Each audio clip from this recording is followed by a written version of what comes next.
So I'd been thinking a lot about that. And then I looked online just to have a look at the program, and then the topic was healing your body with cannabis. And I thought, ooh, okay. Well, I think I can slot that in somewhere. And then I was getting a little confused, and then they said, look in the newspaper. So I looked in the newspaper, and the topic was cannabis and cancer. So, what do we want to talk about? I think we can probably fit all three in. Ooh, oh my God, look, that's 2 out of 3. Will someone have a close call, and then we can just get on to talk? Oh, okay, good. We've got 3. We can continue. Okay, so, well, to start, I suppose, just take a little trip down memory lane and back to where it all started. I think it was about 2014 or something like that. And I had found out that I had secondary melanoma, and we were just in the recreational scene. Strains were just sort of starting to filter into the country rather than everything just being either hydro or bush. And around that time my son realised that when he managed to get good quality cannabis, it really helped to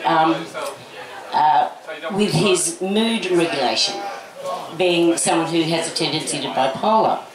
And so all of this sort of happened around the same time. And I certainly wasn't working as a doctor for many reasons, as well as having cancer. And so I thought it was something that was important enough to really get behind. And the first big thing that we had, and that was, I think it was 2014, was, and we actually called it the marijuana march, you know, for the sick and dying. It was the legalised marijuana march for the sick and dying, because it was so early in the piece that if we didn't use that word, people might not know what we were talking about. Of course, now if you say the word marijuana, you're just about lynched, because it's a prohibitionist term and should not be used. Yeah, so that was sort of how it all began. And I realised that the next thing that had to happen was education. And that's how I got involved in the talks at the workshops here in Nimbin, because I felt it was really, really important for people to be educated about it all. And we've come somewhere, haven't we? You know, I think the general public certainly doesn't even care if people use cannabis really much anymore, for whatever reason. And I think that's, you know, the most important thing really. The stigma is finally starting to fade just a little, you know, especially if you go, it's legal, it's medical, it's medical. And everyone's, oh, that's fine, yeah, little do they know. Anyway, those containers come in handy, don't they? So, that's where it all began. And now, who was involved? Who was involved back then in medical cannabis? Well, we had Dan Haslam, of course. He was the poster boy. And Lindsay Carter, another poster boy. Dan, of course, sadly passed away, and his mum, Lucy, has certainly carried the flag ever since, and she's the one that set up the symposiums and has United in Compassion and stuff like that. And there was little Surly Peak, who also passed away. In a way, I think this talk today is actually dedicated to those, to all of those who lost the battle before we won any sort of battle for them. And, you know, little Surly never did get her legal cannabis, even though it was there. But she never got it. Dan never got it. Most of them never got it. And you've got to wonder, don't you? So this talk's dedicated to those people today, because when we talk about where cannabis has come now, especially corporate cannabis, it can't be any further removed from what we were trying to do back then. And I think that you'd have to agree with that. Back then, it was all about saving lives. It was all about healing people. You know, it was all about encouraging people to look at their lifestyles and using cannabis in concert with everything else. You know, like not just on its own. You know, we've never advocated just cannabis. There's a whole world of wonderful herbs out there. And the foods that we eat. Food is medicine. And this is what we were advocating back then. You know, the epileptic children. It was all about giving them quality of life. You know, I mean, a philosophy that I've always followed in medicine is a little saying that says, we cure seldom, relieve often, and comfort always. And I really think you could not better describe cannabis and the way it works on the body, because that's what it does. It cures seldom. We know that. We've never touted that it can cure anything. It relieves often. And again, we know it doesn't always work, but it does often. But what it does do always is comfort. So I don't think we can really get a better description of what this plant is about. And, you know, do you really think that corporate cannabis has followed that? I mean, what's the experience when you go to a cannabis clinic? For a start, one clinic, I won't name any names, I'd love to, but I won't name any names. One clinic, 4 pages of consent form. This is for a plant that can't kill you. What are you going to be suing for, screaming out? Like, for God's sake, 4 fucking pages. And by automated email. Though I said several times that I will scan and sign, and I did that and did all that and blah, blah, blah. No. They wanted a digital signature. And that's when I sort of drew the line and I thought, I don't want to go to this clinic. Would any of you after that? Like, I mean, you know, it just smacks World Economic Forum, doesn't it? And I'm thinking, where the fuck has corporate cannabis gone to be asking for a 4-page consent form? So there's that. And then, of course, is how you're treated at these cannabis clinics. And, of course, I am vastly generalising, and there may be really excellent ones out there, you know, like, haven't had one yet, but we'll try.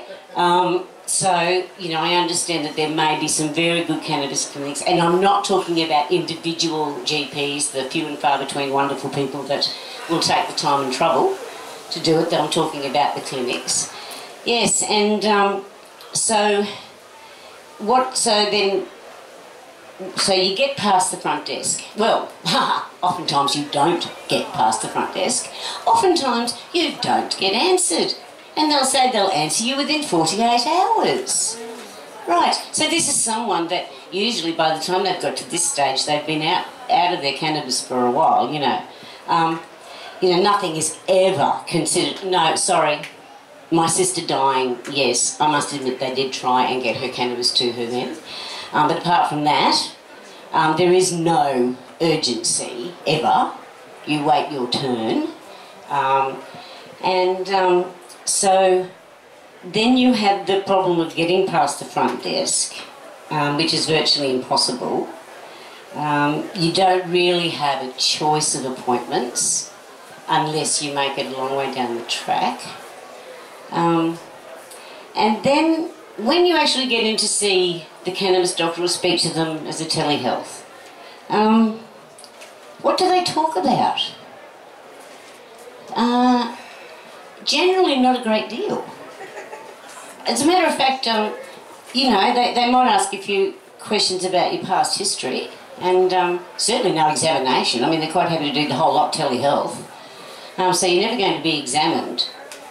And as far as I can see, there's very little liaison with the person's GP. Certainly I've never seen a discharge summary or anything like that come from a cannabis clinic to a GP. I'm sure that does happen. Again, I'm generalising. And I don't know if I've ever heard anyone talk about the other medications that they're on, whether, they're happy with those medications. There are some that will look into alternative medicine type things, various terpene supplements and various other types of products which you buy from them, which to me colours it instantly. I don't know about you, but as soon as I have to buy their product, I'm a bit sus. And so even that to me isn't the way you do it. I mean, cannabis is a herbal medicine. When you go to a cannabis clinician, you should be having a full naturopathic assessment, which takes about an hour and a half. And you should be liaising with the person's GP, especially when it comes to medications. You know, I mean, most GPs, in fact, would be happy to sit down and have a chat about things, as long as you don't sort of badger them or say you're wrong, I'm right, and all that sort of stuff. But, you know, that doesn't even happen. I don't know if any cannabis clinician has actually ever spoken to anyone's GP, for example. So I haven't certainly not been happy with the level of medical care I've received from a cannabis clinic. I've never had hands laid on me by a cannabis clinician. And I really get the impression a lot of the time that they're just acting like a distributor. I really do, you know. I feel like I'm looking at a takeaway menu. Mind you, there's nothing wrong with that in some respects. Especially for someone who's been to Amsterdam as many times as I have. It's been quite welcome, you know. Yeah, another experience I had is my sister-in-law, doctor up in Townsville, well, you know, prescribed cannabis. And his idea of prescribing cannabis was to print out the TGA product list, which is about 4 pages long and has everything in it, most of which is useless. And that was it. And so I sort of did a few hours research and, you know, sort of picked out the products that I thought, you know, and basically she just went back and said, this is what I want, and that's what she got the approvals for. Mind you, he didn't even read my email, let alone respond. You get a lot of that these days though, don't you? People not responding. Doesn't seem to be the same need anymore. I don't know why. So, everyone happy with sticking with this topic for a little while? Yeah, so, now, the other thing that I've noticed as time has gone on, and in the beginning I thought, oh well, we'll give them time. Don't give them time, just starting out. There's not even a pretense, really, at proper cannabis medicine. There's not. I mean, for a start, you only have single strains. There's no blends. I mean, and I don't know about you, but, you know, the best medicines I've ever made are those that are blends. You know, and it's the way that you can tweak. You know, you can only go so far tweaking with one strain, and sometimes that strain just won't work. And yes, so you've got this limited number of strains that you can try. But as they're not blending them and as they're not doing really anything else with them, you know, they're of limited value. I mean, really, the value is in the flower. You know, because that's what you smoke. And, oh, I'm getting on to that. Oh, now, I mean, you know how cannabis got this reputation for causing schizophrenia? Sends everybody mad and paranoid and psychotic and all that sort of stuff. Well, you know, it wasn't actually based altogether in fallacy. You know, there was a problem. There was a big problem with hydroponic weed. You know, people were developing withdrawal syndromes. People were becoming paranoid. People were getting psychotic symptoms. But then when we started growing organically, we realised what the problem was. Is that when, and see, the Dutch growers took it from the flower farming in Holland, which is very chemical heavy. And so the first weed, the skunk that was grown, was very chemical heavy. And what they did, and they found out that, you know, people, if you really forced up that THC, then people would look for it. They'd come and want more. So it was, you know, we're looking at the black market, cannabis, not green market, you know, back in the day. And what they were actually doing was just making the plant devoid of CBD. Now, the cannabinoids in the CBD, in the cannabis plant, make up about 35% of the plant. So anyone who says that they grow cannabis with a THC content of 35% are lying, because it's pretty much impossible. But what happens is that if you force up one cannabinoid it actually happens to the expense of others, because the total will still be that percent. You can't go over that percent. So if you just force the THC up and up, eventually the plant becomes devoid of any other cannabinoids, except maybe CBG. And this, of course, is what happened. And this is where, quite rightly, it got a bad name. And so, you know, we have legal cannabis coming out, and it's devoid of CBD. Like 0.01% in most of the strains. The only strains that have any more than that are the high CBD strains of, 14, 16, that sort of thing. Well, I haven't seen many one-to-ones either, actually, which is good. A one-to-one strain's a good thing. Yeah, so I thought, I cannot believe that they've made such a basic mistake, is to grow all the legal weed with no CBD. And I happened to mention this at the clinic where I went to. At that clinic, they now force you to buy CBD oil so that you make sure you have CBD with your THC. I know, is the penny starting to drop? I thought, you fucking mongrels. They've done this. They've done this to make sure that, we have to buy more of their product, instead of growing a cannabis that contains 1 to 2% CBD, which I'm going all red in the face, I can feel it, I've got to calm down. In nature, 1 to 2%, as it should be. You don't need any more than that. You can have more, and it does wonderful things if you have more, but you don't need any more than that. You only need 1 to 2% in the plant. And of course, people forget, don't they, that all of the medical things that cannabis can fix, that's come down through thousands of years. They didn't extract all the CBD and, make it up to huge big amount. But, all the healing things that happened with 1 to 2% CBD. So, I think we tend to forget that. And there's a race for how wonderful CBD is because it doesn't make you stoned and all that sort of shit. Then, basically, the main healing was always done with THC and all the other minor cannabinoids playing their part. And I am not saying there's anything wrong with, toying with nature to the point of making a high CBD strain or things like that, because CBD is a very good and safe medicine, except, of course, if you isolate it. Because we know now that if you just give unopposed cannabinoids, you're going to cause adverse effects. There are meant to be other cannabinoids in with it. And to understand that point, have a look at aspirin.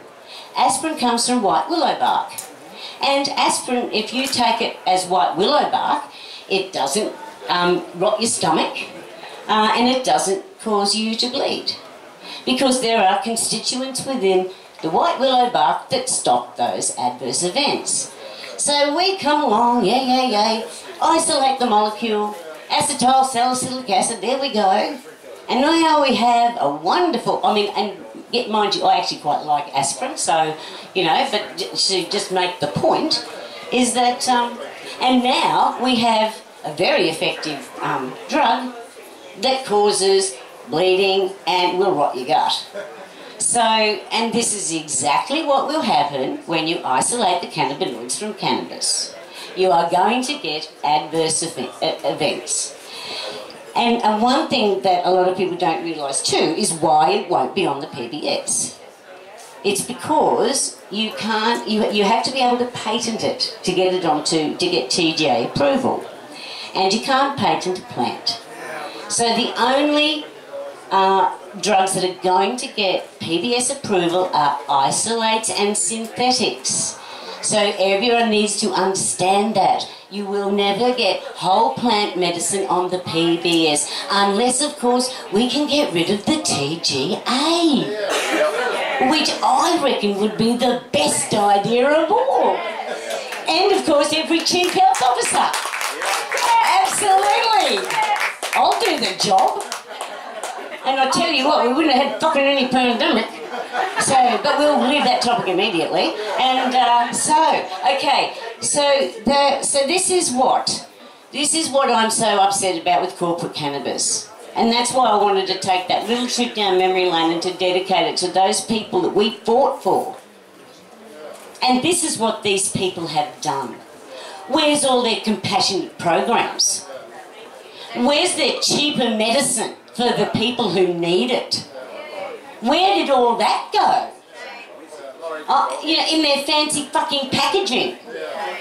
You know, I received this, I won't name the strain, I received this beautiful cardboard container, all very recyclable, a beautiful smoked glass jar, being charged $15 a week postage because they won't let you have more than 1 week at a time because, oh, fuck, what do you do with it? Jeez! So $60 a month for postage. And it weighs. I mean, so what do they know about the legislation that we don't know? Because that's a dispensary shelf product. So what are they doing making a dispensary shelf product? What do they know that we don't? Because it's certainly not an easy post product. And at the moment, the vast majority of medical cannabis is online. You know, the vast majority. So why? Why are we getting fancy packaging? You don't need it for something that's sort of online like that. And besides, it's a medicine. We're not trying to win people over to buy this strain. That's what they do in rec. You know? Then you can talk about that. You know? And you've got clinics that, of course, you can only buy the strains that they want to dispense. And often have affiliates or own. You know, there's no transparency whatsoever. Oh, sorry, there's a touch of transparency, we might say. So, this is where we're at. And I think that all these kids, all the adults, all the people that have suffered, they're owed by these people. We handed them a multi-million-dollar industry. We fought for them. We walked through the streets. We went to court. We risked our lives. We risked our businesses. We risked our careers to hand these people a multi-million-dollar industry, and they don't even take care of the sick. So, I'm really angry about corporate cannabis. And that's when I said to someone before, I've got a feeling this could be the most controversial talk at this Mardi Gras. Because these people need to be pulled up, you know. And the first corporate cannabis company that can come to me and say, we will profit from the wants and not the needs, then I might support it. And what's wrong with that? How many wellness products do you want to make your huge profits on? You can, there's water you can make, you know, there's infused things you can make, heaps of stuff that's even within the legislation now. All the fancy stuff that people can choose to buy. Make your profit on that because people will still buy them. But then, make the medicine cheaper. You know, you don't spend your money on fucking packaging. You know? You don't spend your money, you don't organise a system where you force someone else to buy another one of their product before they'll let you have the first one. Like, that's not medicine.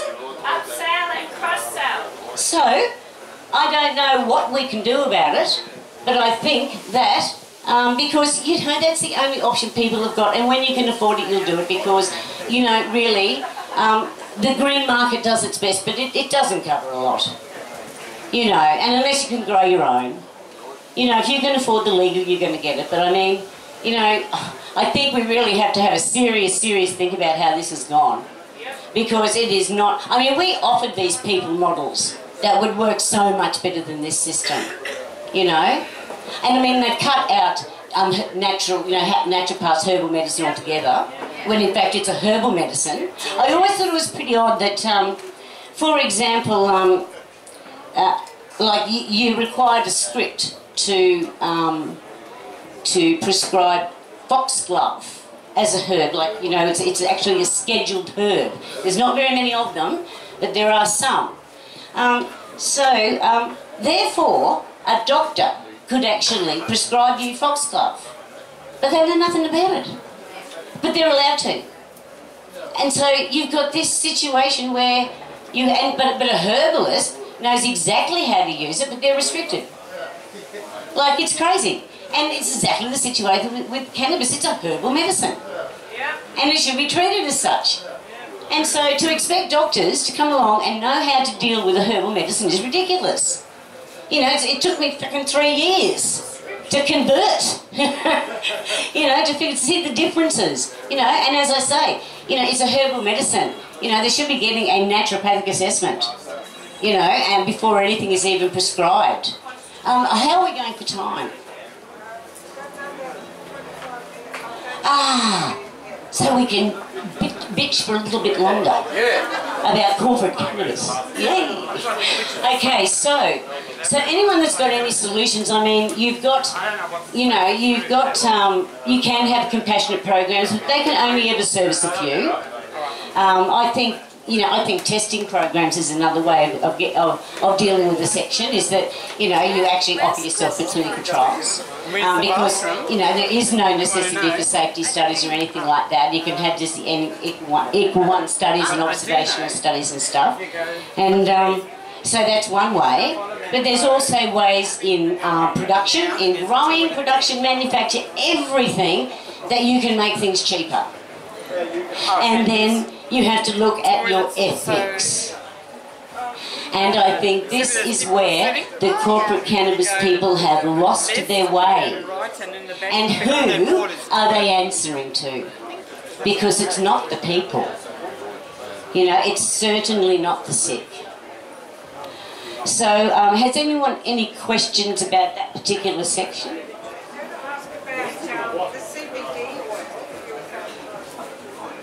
I was going to ask about the CBD oil. You were saying before that we shouldn't be spreading it up, but I know that you can walk into a herbal shop and just buy off the shelf a bottle of CBD oil. So I'm wondering two things: is that perhaps not a good thing, and are they making that from low THC strain, or are they somehow extracting the THC? Very good question. And yeah, you're looking at, this opens the whole, like, you know, GMP, good manufacturing practice thing, blah, blah, blah, blah, blah. So you have to look at the legislation that we have, and it's very unwieldy legislation in Queensland, and I can only say Queensland, I'm sorry, you know, because it differs from state to state. And they've changed, they have improved it slightly in as much as that you can get, you don't have to be prescribed the brand, you can be prescribed the percentage THC, or the percentage of whatever it is, and there's several levels. But basically the first level's useless because it just talks about, like, the CBD isolates. And all you're going to get in the chemist or anything like that is an isolate. What you may be getting in a herbalist would hopefully be whole plant, but that is then moving up into the next level of legislation, in Queensland anyway, which would require a doctor's prescription. So that's crazy too. Like, none of it makes any sense. It's because people have written this legislation who don't know anything about it, and so you just get these crazy rules that make no sense. And also, the ignorance of cannabis medicine to think that a CBD oil is going to replace what you're smoking, what you're missing in the smoke. Like, it doesn't work like that. Yes, it will cover you as far as you're no longer having an unopposed cannabinoid. But no, it's not going to do anything for your blood levels how you want them, for not having your stone affected by the CBD, if that's the reason, you know, some people...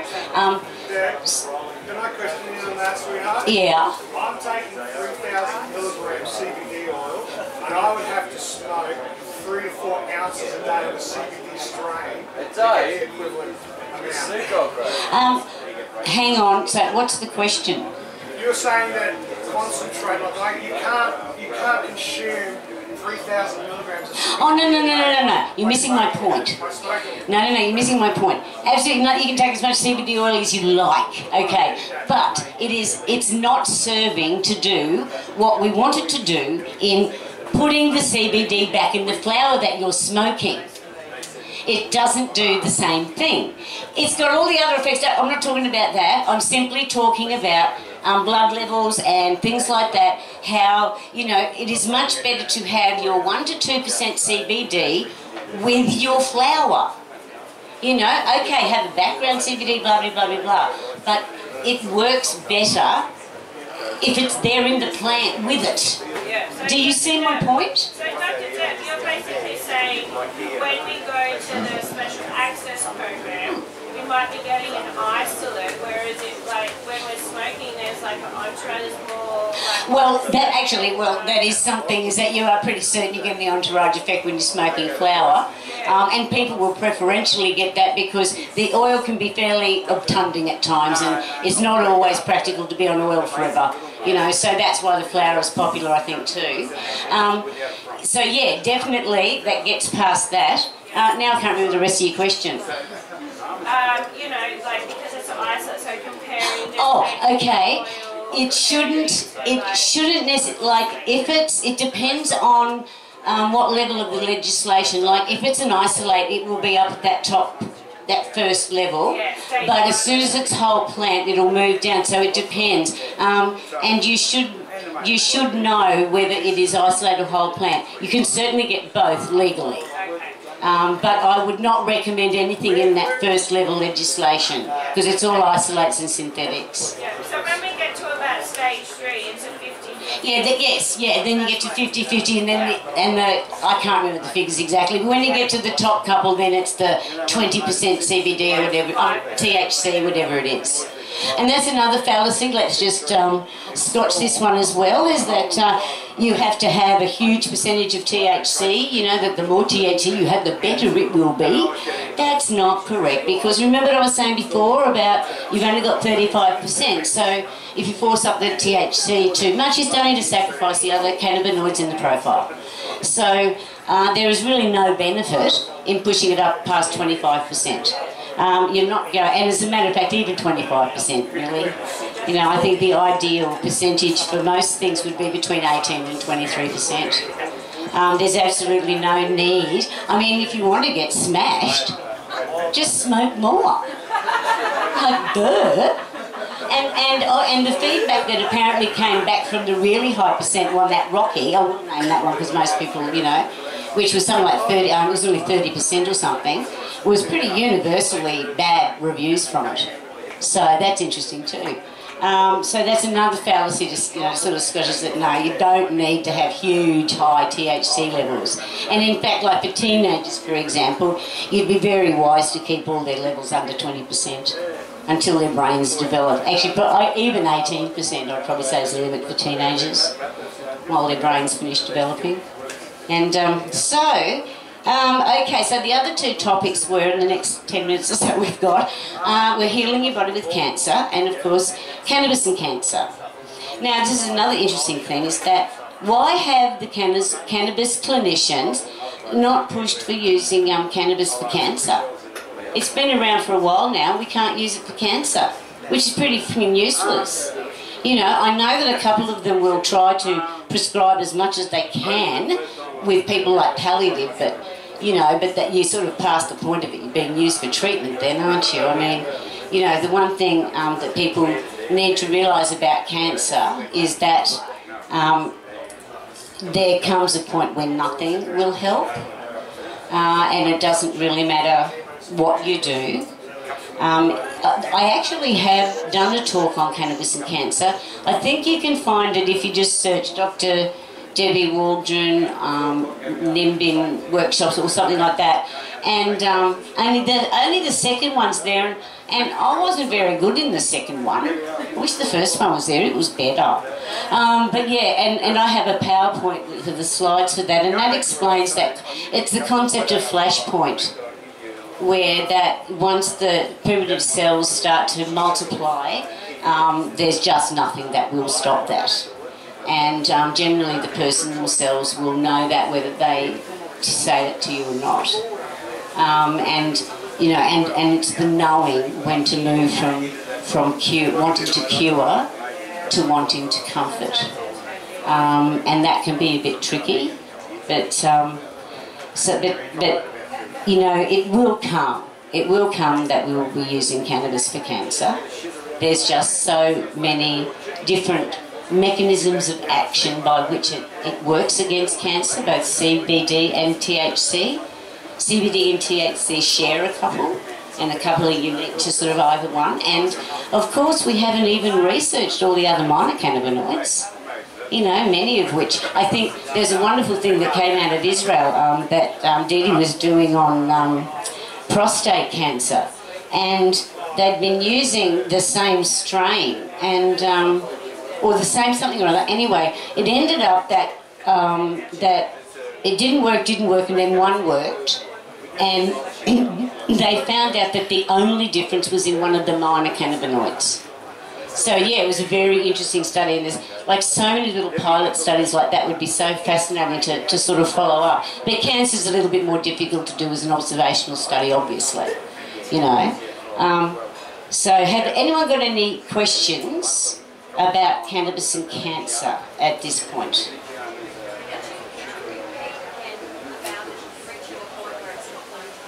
Okay, so very briefly, cancer sort of undergoes this circle of life, you might say. It starts out as... oh, I'm so sorry. She just wanted me to repeat how you know, like, what flashpoint is when nothing will work against the cancer. So, I mean, so the cancer will go through, and it starts out as a very primitive cell. And then it will take, depending on how well it differentiates, and that's when it turns into the organ or whatever cell it's supposed to be. So if we say that a cancer is well differentiated, that means that it will resemble very closely the organ that it comes from. And as cancers become more aggressive, and as they return and return, people coming out of remission, they actually, the cells start to return to a more primitive state.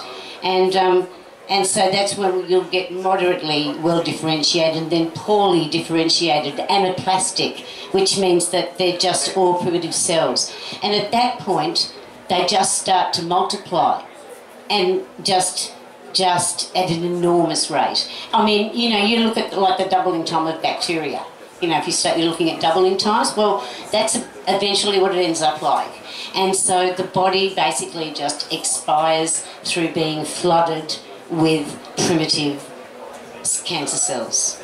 And there is nothing that will work, because once you have more than a certain amount of tumour burden, in other words, you know, if you carry a lot of tumour, you know, near the end, obviously, because it's just multiplying everywhere, then killing that cancer will kill you, because it's like a crush injury. That if you, you know, that you can't lift the vehicle off them if they're crushed, because they'll be flooded with toxins and it'll kill their kidneys and they'll die. Exactly the same thing with dying cancer cells. If you have so many that you know, and the treatment actually works, then your body will be flooded with dying cancer cells, and it causes acute renal failure. So that's why it's flashpoint. And that's why nothing will work. And once it reaches that point, you can't bring it back. Because even if you did, you're going to kill them anyway. Now, does that make sense? Like, does that give someone something just like... it's something to hang on to. You know, if you're trying to judge what's happening with a cancer patient, you know, you want to know, are they close to flashpoint? You know, because then you know that you change how you treat them, you change what you do. But cannabis is wonderful in all stages of treatment. Yes?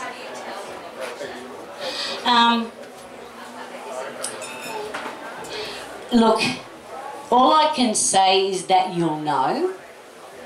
It's just, you'll know. I can't give you a medical answer for that one. It really is very much a spiritual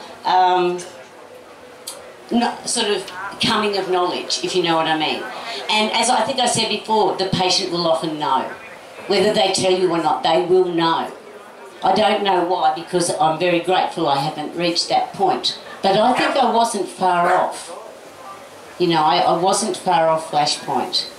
And that's why I feel even more, you know, sort of grateful to be alive, because I really didn't have a lot of time. And, I mean, I didn't actually know how sick I was. You know, my husband probably tell you more about that. But, yeah, so...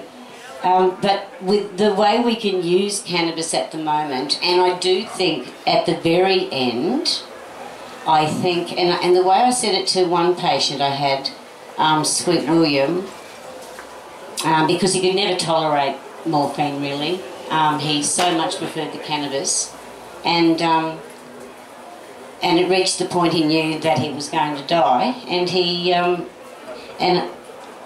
but he still really didn't want to use the morphine. And I said, William, I said, how about we look at it like this, is that cannabis is for the living and morphine is for the dying. So there's nothing wrong at reaching a point where you think, no, the cannabis can't serve them anymore. And what will serve them is good old morphine and the arms of Morpheus, so that, you know, they can leave this place calm. I think, you know, the worst deaths are always agitated deaths. I'm very lucky I haven't had too many of those, but I'm sure Teresa would know all about that as well. It's, you know, it's funny, you know, palliative care, and it's actually one of my favourite parts of medicine. Really loved it, because I didn't find it depressing. It's really sad, but I didn't find it depressing, and I just thought it was such an honour and such a privilege to accompany people on their last journey. And I think of birth with the same, you know, birth's much more pleasant. But anyway, so we move on to the last little bit, unless there's any more questions on that. That's just... Question. Without going down too much of a rabbit hole, what's your belief on petrochemicals as a major cause of cancer in the first place? Not just petrochemicals, mate. Let's just try. Where do you want me to start? I've got 10 minutes still. Oh, my God! I can't believe this. I'm doing really well. Yeah, so there's certainly petrochemicals can cause cancer. The reason I asked that question is because petrochemicals are in so much stuff, and prevention is better than cure. So if you alleviate the petrochemicals out of your life, you've got less risk of catching cancer. Well, you're sort of talking about saving the planet. Exactly. You know, and yes, we're all aware of that. I mean, you know, I brought some like veggies with me too, because I had a bit of a surplus in my garden, and you know, I couldn't even say this is organic. Like, I couldn't say that. I thought, you know, you fucking assholes, you've been dropping shit from the skies. Like, what's on my veggies that I think's organic? And anyway, but no, we'll leave that subject as well. And 5G. Moving right along well, how does cannabis do it? How does cannabis heal your body? Anybody got any ideas? How? It's an alkaloid. Cannabinoid system. Yep. Homeostasis. Yes, Teresa? Homeostasis. Homeostasis. Cannabinoids. Absolutely. The endocannabinoid system is a regulatory system. The body knows how to heal when it is in homeostasis, because if we are in fight and flight survival and stress, we can't heal. But cannabis brings helps to homeostasis, and the body knows what to do. And I'll try and plagiarise that. Basically what she's saying is that the endocannabinoid system is a regulatory system. It's a bit like a graphic equaliser, you know, trying to nudge everything back to the middle so it's all balanced.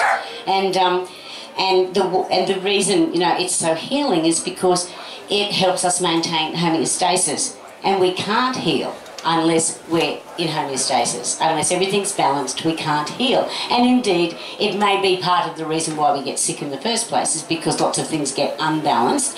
But I won't go into the spiritual energy thing today. Because I reckon I've done pretty well. I'm on to the third topic and we're still going. And and I think that underpins it. I think what Teresa said underpins why cannabis heals, is because that's actually what it's there for. That's what it's there for. That's what the endocannabinoid system is for. It oversees everything. And it works by this really neat mechanism by sort of going backwards, so that it can fine-tune like nothing else. That's why it can fine-tune, because of this retrograde transmission, and the way it sort of goes back over the nerve junction and triggers a thing on the back where the cell that it came from. There's not very many processes in the body that do that. And so that's what I say underpins it. But each of the cannabinoids alone, has their own special healing sort of benefit. All right, now we'll leave the health professionals out of this one, and just ask the general audience. Okay, can someone tell me 3 ways that CBD will help heal your body? Anxiety, depression, and inflammation. Anxiety, depression. Well, anxiety and depression. Don't trust me. I've been on CBD. No. I'm just saying they're sort of much the same thing, if you know what I mean. Like in this respect. He's going to be pedantic, isn't he? Basically it's a site. So we've got that one. We've got, what did you say? Inflammatory. Concentration. Blood pressure. Blood pressure. Sugar regulation. Don't see many fat stomachs, do you? But if you drink alcohol as well, that sort of cuts it out the picture. But yeah, and I think that you can. And it was actually my husband that made this observation. We were watching Woodstock, a documentary on Woodstock, and he said, "There's not one fat person there." Think about that. There's no McDonald's either. No, not one fat person. And you started looking then, because my husband nitpicks things all the time, so now the next half an hour thinking, there isn't one fat person. So wow, something has gone radically wrong, hasn't it? Really radically wrong. And addicting us to fat and sugar, of course, is a lot of the way to that happening. But we should all know that now. Cannabis can't heal your body if you're just eating shit food all the time. You still need, especially these days, vitamin D. You still need zinc. You still need vitamin C.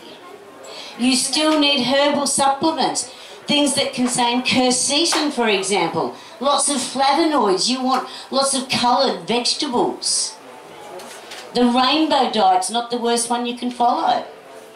And, it's interesting, because diets can be really boring. But you don't even have to be on a diet. You just have to eat whole food. Just eat whole food. And, I thought you were waving at me. Hey, why is he waving at me? No, it's 5 minutes. So even though cannabis has all these wonderful healing things, it must be done holistically. You're a whole person. You're not just an endocannabinoid system. I don't know if I can stress it enough, just how important it is that, if you want to heal and if you want to get through this time, then you need to look at your diet and your lifestyle, and you need to protect your immune systems.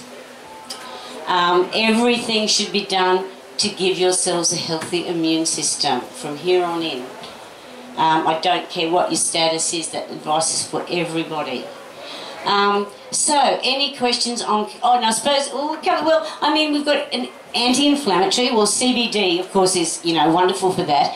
And, of course, for its neuroprotective effect.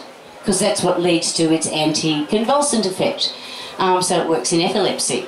But, of course, so does THC. And in fact, some epilepsies will be treated better with THC, some with CBD, some with acid THC, which is the inactive form. I shouldn't say inactive, I should say non-decarboxylated, that's correct, because it's not inactive. It certainly has the acid forms of all the cannabinoids, as they're found in the plant, still all have their own medical actions, and there's some people that just tout the acid forms, but hey, you know, we've got the plant, it's meant, you know, like there's a reason why you decarboxylate, you know, why not take advantage of the whole plant and what it can do. So I advocate every part of the plant doing everything, you know, from hemp seed oil to hemp, you know, I mean, you've got, it's the best oil, it's the same as your cell membranes with its ratios of 3:6:9. It's a complete protein, which is nowhere near as problematic as soy, which is another complete protein, but it has problems because of the estrogenic effects. And you know, and you move into like juicing, you know, you've got all the wonderful things you get because it's a leafy green, and as well as all the inactive cannabinoids, and they all do their bit, you know. So you eat it, you smoke it or vape it, whichever. You know, I don't really, you could go on with the smoking vape debate forever.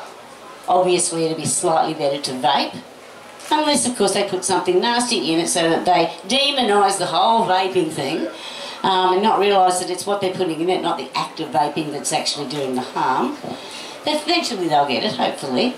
And yeah, so, you know, whatever form of ingestion, I mean, juicing is very good because you're getting that good local action on your gut, and that's why oils are good too, because you also get a local action on your gut. And I found that with when I had is that my dog barking?